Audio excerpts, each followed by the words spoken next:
Baik, sampai bertemu kembali di materi kita kali ini mengenai Arduino. Kalau sebelumnya materi kita adalah kita berkenalan dulu nih dengan IoT gitu. Sekarang kita mulai masuk ke eh, perangkat apa sih yang bisa kita gunakan untuk membangun sistem IoT gitu ya. Eh, Salah satunya adalah Arduino gitu ya. Arduino ini sebenarnya nama perusahaan ya, perusahaan untuk eh, memproduksi perangkat keras gitu ya. Perangkat keras bisa digunakan untuk IoT gitu ya. Intinya perangkat keras yang bisa digunakan untuk mensensing gitu ya, mensensing lingkungan fisiknya seperti apa untuk dikonversi ke sinyal elektro digital gitu ya. Oke. Di dalam Arduino ini, apa sih Arduino itu? Arduino itu sebenarnya adalah pengendali micro single board yang bersifat open source gitu. Jadi kalau teman-teman cari itu banyak sekali tutorial mengenai Arduino gitu ya, dan sangat mudah sekali gitu ya. Dan diturunkan dari wiring platform, dirancang untuk memudahkan penggunaan elektronik dalam berbagai bidang. Nah, hardware-nya ini memiliki prosesor Atmel AVR dan software memiliki bahasa pemrograman sendiri. eh Arduino menggunakan bahasa pemrograman C ya, C gitu ya. Arduino merupakan suatu platform open source gitu ya, yang dipakai untuk membuat sebuah proyek-proyek elektronik gitu. Di mana Arduino terdiri dari dua tahap dalam papan dari dua tahap gitu ya, yaitu suatu papan sirkuit fisik atau enggak atau tidak jarang disebut juga dengan mikrokontroller. Jadi mikrokontroller ini adalah otaknya gitu ya. Otak dari setiap device gitu sih, device yang saling terhubung gitu ya. Serta suatu perangkat lunak atau IDE gitu ya, Integrated Development Environment. Nah, IDE ini nanti adalah tempat kita di mana kita memprogram gitu, memprogram perangkat keras tersebut gitu ya, atau hardware tersebut supaya bisa berjalan sesuai fungsinya gitu ya. Eh, Ibaratnya gini, kita manusia gitu ya. Kita manusia kalau tidak diberi pengetahuan untuk menjadi seorang IT gitu ya, maka ya kita tidak bisa berfungsi sebagai seorang IT gitu ya, seorang IT developer mungkin gitu ya. Nah, sehingga kita perlu yang namanya diprogram dulu nih, otak kita diprogram dulu, diisi dulu dengan hal-hal yang berbau dengan IT development gitu kan. Nah, itu sama halnya dengan Arduino, dengan microcontroller, di mana microcontroller ini adalah otaknya gitu ya. Otaknya ini cara kita memprogram otaknya gitu ya, sesuai dengan fungsinya itu dengan membuat program di IDE-nya gitu ya, di Integrated Development Environment-nya gitu ya. Nah, perangkat lunak ini nggak jarang juga disebut Arduino IDE yang dipakai untuk menulis serta mengupload kode dari komputer ke papan fisik Arduino. Oke. Memang untuk mendevelop IoT ini tidak terpisahkan ya antara perangkat keras dengan perangkat lunaknya gitu ya. Itu jadi satu kesatuan gitu ya. Kalau hanya perangkat lunaknya saja maka kita tidak bisa hmm, tidak bisa mengkonversi kondisi fisik menjadi sinyal elektromagnetik gitu, atau sinyal elektronik gitu ya. Karena tidak ada perangkat keras yang mengambil data itu. Padahal kita membutuhkan perangkat keras itu gitu kan. Oke, Arduino ini dapat digunakan untuk mengembangkan objek interaktif, gitu ya, mengambil masukan dari berbagai switch atau sensor, dan mengendalikan berbagai lampu, motor, dan output fisik lainnya. Gitu ya. Proyek Arduino dapat berdiri sendiri atau berkomunikasi dengan perangkat lunak yang berjalan pada komputer, misalnya Flash atau Max MSP gitu ya. Board dapat dirakit dengan tangan atau dibeli gitu ya. Open source IDE juga dapat didownload secara gratis. Makanya disebut open source. Nah, ini yang seperti sempat saya singgung sebelumnya. Apa microcontroller itu gitu ya. Secara sederhana microcontroller ini adalah chip yang menjadi otak gitu ya. Menjadi otak dari sebuah rangkaian elektronik gitu ya. Jadi cara cara mengkonversi kondisi lingkungan menjadi sinyal elektronik itu dibutuhkan rangkaian elektronik gitu ya. Nah, di mana rangkaian elektronik itu pasti punya otaknya, dalam tanda kutip otaknya. Nah, mikrokontroler inilah yang bertindak sebagai otaknya gitu.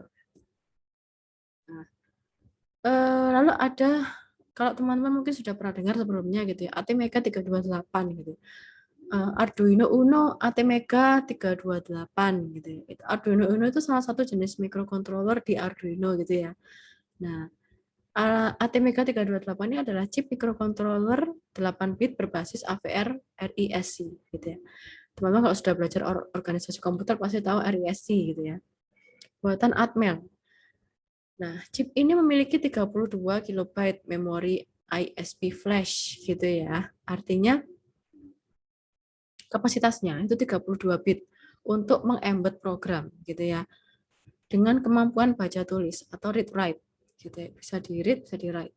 Dengan 1 KB EEPROM dan 2 KB SRAM gitu ya. Dari kapasitas memori flash-nya yang sebesar 32 KB itulah chip ini diberi nama ATmega 328. Artinya 32 KB kapasitasnya dan 8 bit basisnya gitu ya. Berbasis 8 bit mikrokontroler. Chip lain yang memiliki memori 8 KB gitu ya, diberi nama ATmega 8 atau mungkin yang punya memori 16 KB diberi nama ATmega 16. Tuh. Nah, ini kurang lebih pin mappingnya gitu ya. Arduino pin mapping. Jadi Arduino itu adalah sebuah mikrokontroler yang punya pin-pinnya gitu ya. Atau bahasa awamnya itu colokan gitu ya, colokan. Nah, colokan itu nanti yang difungsikan untuk mencolok atau mengembed gitu ya, kabel-kabel jumper. Namanya kabel jumper ya, kabel-kabel jumper yang digunakan untuk menghubungkan mikrokontroler sebagai otaknya dengan perangkat sensornya. Itu fungsinya kabel jumper gitu ya. Nah, pin-pin yang ada di mikrokontroler ini yang nantinya berfungsi sebagai tempat gitu ya, tempat untuk mencolokkan kabel gitu ya. Mencolokkan kabel sebenarnya tidak hanya sensor sih. Bisa juga mencolokkan perangkat Ethernet shield mungkin, atau WiFi shield, atau Bluetooth shield, gitu juga bisa, gitu ya. Dan di sini pinnya ada dua, ada digital pin, ada yang untuk analog pin, gitu ya. Ada sensor yang sifatnya itu sensor analog, ada juga sensor itu yang merupakan sensor digital, gitu ya. Jadi ada banyak pin gitu ya, ada banyak colokan dalam tanda kutip gitu. Nah, oh iya, ada juga colokan itu untuk power gitu. Oh ya, nanti ada mungkin penjelasannya. Nah, ini kurang lebih nih gambarannya nih. Ini salah satu contoh jenis mikrokontroler Arduino Uno gitu ya. Arduino Uno. Kembali lagi ke sini. Sebenarnya apa sih yang membuat Arduino ini tuh familiar sekali gitu ya, diterima oleh banyak orang gitu ya. Sebenarnya kalau teman-teman mungkin bisa menanyakan ke teman-teman mahasiswa lain yang jurusan elektro gitu ya, itu mereka membuat sendiri gitu, membuat sendiri perangkat kerasnya gitu ya, disolder gitu ya, untuk menggabungkan antara kabel dengan perangkat mikrokontrolernya itu perlu disolder gitu ya. Nah, Arduino ini menawarkan kemudahan gitu ya, menawarkan kepraktisan gitu ya, kemudahan dalam merangkai rangkaian elektronik gitu. Sehingga dengan adanya kemudahan ini itu membuat banyak orang tertarik untuk belajar mengenai Arduino gitu ya. Tertarik untuk, biasanya kan kalau kita sudah tersugesti gitu ya, oh ini gampang kok, oh ini mudah kok gitu, maka kita akan lebih semangat gitu ya untuk mempelajari itu gitu ya. Nah, Arduino ini tuh bisa menyederhanakan rangkaian elektronik yang semula itu cukup rumit gitu ya. Bisa menyederhanakan gitu. Kalau yang semula dari rangkaian elektronik yang harus kita rangkai satu persatu gitu ya, harus kita solder satu persatu gitu ya. Nah, di Arduino ini menawarkan plug and play gitu ya. Jadi yang tadinya harus disolder, harus dirangkai satu persatu, ini bisa tinggal diambil kabel jumper, tinggal dicolokkan ke pin-pin yang sudah disediakan di microcontrollernya gitu. Selain itu murah, Arduino termasuk relatif murah dibandingkan dengan platform microcontroller yang lainnya, versi paling mahal gitu, versi mahal-mahal gitu. Nah, biaya perakitannya pun bahkan mungkin kurang dari $50 gitu ya. Kalau di kurs rupiah kan itu mungkin ratusan ribu ya, nggak sampai jutaan gitu ya. Dulu waktu saya beli itu kurang lebih harga microcontrollernya saja itu sekitaran tahun 2013-2012 itu 300-an ribu ya, 300-an ribu. Saya nggak tahu yang sekarang ya. Kalau waktu itu saya pernah beli Arduino Uno itu sekitaran 300-an ribu untuk microcontrollernya saja ya. Itu belum sama sensornya ya, hanya microcontrollernya. Belum sensor, belum kalau misalnya kita menggunakan Ethernet Shield gitu ya, itu mungkin bisa lebih gitu jumlah biayanya gitu ya.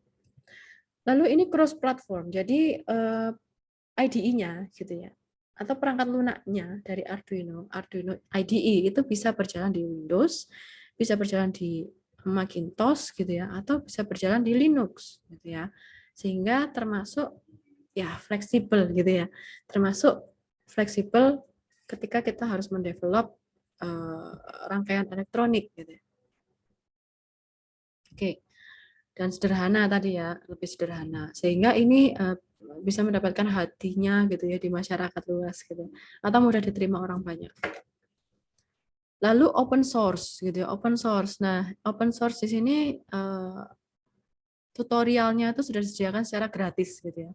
Kalau kita sudah beli perangkatnya, untuk perangkat lunaknya disediakan secara cuma-cuma atau secara gratis gitu ya. Sehingga orang-orang akan semakin banyak yang bisa mempelajari ini dengan mudah karena aksesibel gitu ya, atau sangat mudah diaksesnya dan gratis. Yang terakhir mudah ya, seperti yang sempat saya singgung sebelumnya, ini pengaplikasiannya mudah gitu ya. Tinggal download tutorialnya di arduino.cc kalau nggak salah, arduino.cc, di download tutorialnya sudah lengkap di sana, bagaimana kita getting started-nya, bagaimana kita memulai mendevelop Arduino itu sudah lengkap di sana. Mudah gitu ya, dan untuk mendapatkan perangkat ini juga nggak sulit ya, kalau kita mau beli di online shop juga sudah banyak yang menyediakan gitu ya. Gitu. Jadi kelebihannya Arduino dibandingkan dengan yang lain gitu ya, relatif murah, pemrogramannya bersifat mudah dan sederhana, open source gitu ya, bebas digunakan, tidak perlu hardware tambahan seperti chip, konektor USB gitu ya. Ya ini tetap perlu kita beli sih, tapi artinya untuk mendevelop perangkat itu menjadi satu kesatuan perangkat elektronik itu tidak sulit gitu ya, tinggal plug and play. Seperti yang saya bilang tadi, tinggal plug and play. Nah, dan seperti itu. Ini adalah beberapa jenis microcontroller Arduino gitu ya. Ada Arduino Uno, ada Due, ada Mega, ada Leonardo, Vio, Lilipad, Nano, Mini, Micro, Ethernet, Explora, dan Arduino Robot. Ini semua tergantung kebutuhannya masing-masing. Yang membedakan ini biasanya ada di ukuran kapasitas memorinya gitu ya. Berapa banyak program yang bisa kita embed gitu ya di dalam perangkat microcontroller tersebut. Misalnya tadi dari Arduino Uno dengan Arduino Mega gitu ya. Itu mungkin bisa berbeda, atau mungkin bisa berbeda dayanya gitu ya, berbeda speknya gitu ya. Ada yang 32 KB, ada yang 16 KB kapasitasnya. Nah, itu yang membedakan seperti itu. Lalu di sini ada softwarenya gitu, softwarenya atau IDE-nya gitu ya. Integrated Development Environment. Ini mungkin agak typo sedikit gitu ya. Atau secara bahasa mudahnya merupakan lingkungan yang terintegrasi yang digunakan untuk melakukan pengembangan atau development software gitu ya. Nah, melalui IDE-nya ini kita bisa mengembed program apapun gitu ya, apapun selama masih mencukupi kapasitas memorinya ya. Program apapun ke dalam microcontroller Arduino gitu. Nah, mungkin jadi kalau misalnya kita sudah membuat satu program gitu ya, terus kita pengen membuat jaringan sensor nirkabel gitu ya, atau wireless sensor network, itu berarti kita membutuhkan banyak node sensor, di mana setiap node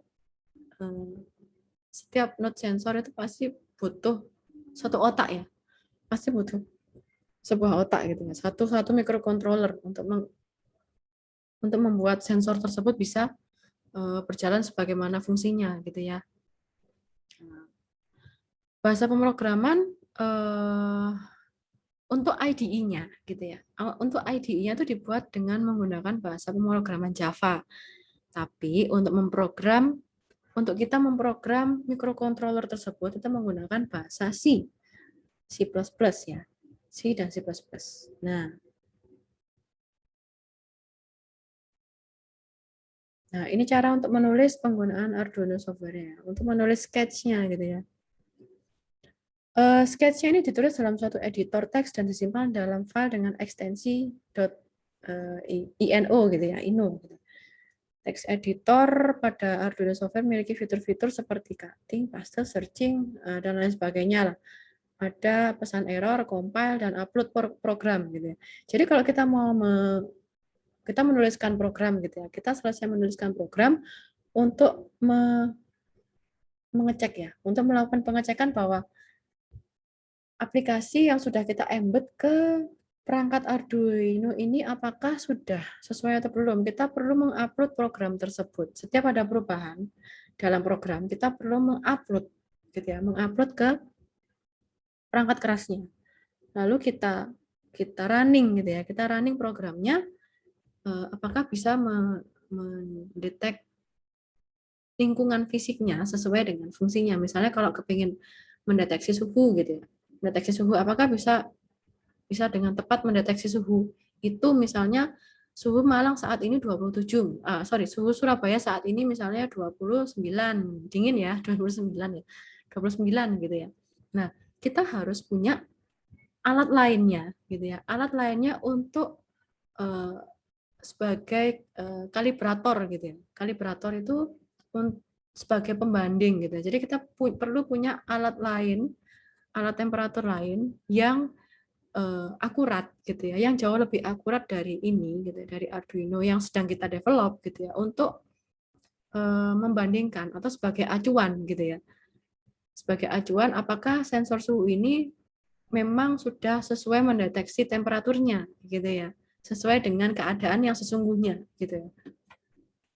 Nah, selain itu ketika kita menulis program di Arduino IDE itu kita biasanya perlu untuk